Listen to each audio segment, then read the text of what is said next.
Hey guys, remember when I said I'd be posting all summer? Well, I posted a bunch of shorts at the end of summer. Well, not the end, but a huge chunk of you are probably back in school by now. I've been a fan of Epic the Musical since 2023 when the original Troy and Cyclops saga dropped. And as time went on, each animatic became better than the last. The day I saw Annie Flama's Ruthlessness animatic was the day I decided I'm gonna make an animatic for Done For when the Cersei saga comes out. And it came out, I started brainstorming for about 3 weeks, thinking I had all the time in the world because Jorge only dropped 2 sagas last time, and he dropped 2 sagas this year. He might drop the Underworld saga on Halloween, if not next year. I highly doubted he was gonna release all of Epic in 1 year, right? Suddenly, I was very behind. So I decided to drop Done For in favor of No Longer You. Procrastinated on that, and moved on to Different Beast, which I actually got to post.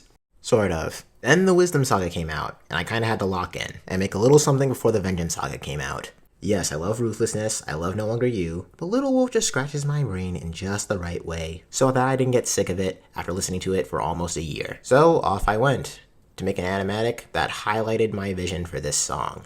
But I made 3 crucial mistakes. Number 1, I didn't have my own designs. Snippets have been out for a year. What are you even doing, dude? Lazy. The problem wasn't making these designs, the problem was making them unique. When you make an animatic for Epic, the only real guideline is the song itself, so you can give your own spin on these characters. For example, Murksy single-handedly reinvented the Cyclops, doing away with the giant fat man with one eye and a ugly baseball bat, instead giving us this unholy Deadlights and Demogorgon hybrid. A unique design can help you stand out among the 500 new artists in the Epic fandom. But I was kinda low on time, so I kinda just stole Gigi's Telemachus design and switched it up, and slightly tweaked the official Epic Antinous design. And for Athena, I committed an atrocity. I'm redesigning her as we speak. For the animatic itself, I just decided to make her a purple owl in an attempt to do just something unique. Mistake numero dos. I didn't make a rough draft. Basically what that means is I didn't plan the animatic at all. I just threw stuff out on a dartboard and just saw what worked. Normal artists who like themselves have the whole or most of the animatic plan and an outline, rough out the animatic, and polish it as they go along, so they don't look at stickmen for several weeks and lose motivation. So once I got done drawing stickmen, I went to college. That's right, I was working on this animatic in between classes. On to the animatic itself.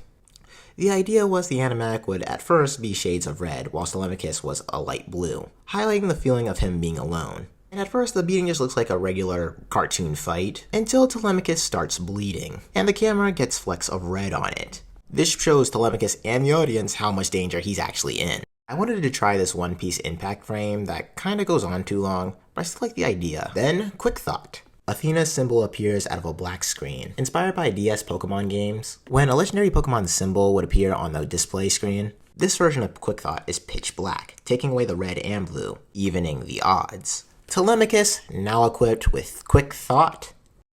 Okay, I'm not trying to say that ever again. Anyway, Telemachus now goes after Antinous, changing the animatic to a lighter color. Now with a fighting chance, he begins wailing on Antinous, which has him pissed, so he stops semi-holding back, changing the animatic to a red again, just for Telemachus to punch it back to blue. Rinse, repeat. I tried to get them into a Dragon Ball fighting style thing. As the fight goes on, it's like they're fighting for control of the animatic, as well as fighting for respect. As the animatic turns purple at one point, showing them being evenly matched. Until... At this point, I was seeing how other artists were making Little Wolf animatics that looked so much better than what I had, and I was halfway through. Only halfway through. I started telling myself, no one's gonna watch this, just put it down and work on something else. Maybe it was because I love this song. Maybe it's because the Vengeance Saga trailer was amazing. Maybe it's because I was actually halfway done, which is farther than I've ever gone before. So, I was gonna finish this animatic, despite how rough the process was. Which brings me to my final mistake. I made this animatic almost entirely in Procreate Dreams. For the uninformed, Procreate Dreams is a software made by the same people who made the popular digital art software for mobile devices, Procreate. Procreate Dreams was a powerful app, allowing for several layers of animation, several tracks of animation, that you could download your custom brushes into. On top of all of that, you can take your drawings from Procreate and put them in this software. It even had a format feature for shorts and TikToks. Unfortunately, none of that outweighs the negatives. Or should I say negative, which is there is no lasso tool. The lasso tool is the tool that allows an artist to draw around a specific area of the drawing, select it, and do whatever. Copy, paste it, move it around, color in that specific part, which is useful for digital art and a complete lifesaver for animating. Oh my gosh, the undo button doesn't exist. Well, no, it does. But instead of having a regular button, it has the Procreate feature of placing 2 fingers down and holding them, which I don't think anybody uses. And for the redo, you have to have 3 fingers and hold them down. Hold me down till the screen stops shaking. Hold me down, undo goes through. Hold me down. While I slowly make adjustments and hope I'm not using the wrong layer and have to redo. Get that Procreate wants to flex their touchscreen sensitivity. Actually, you know what? I don't get that. Why?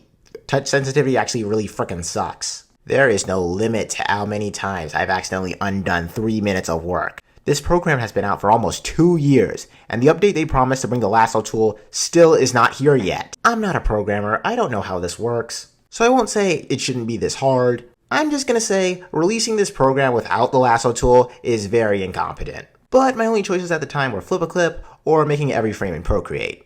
So I just had to try not to die while midterms and the Vengeance Saga were riding my behind. It took forever, but on October 5th, I was finally able to post my Little Wolf animatic.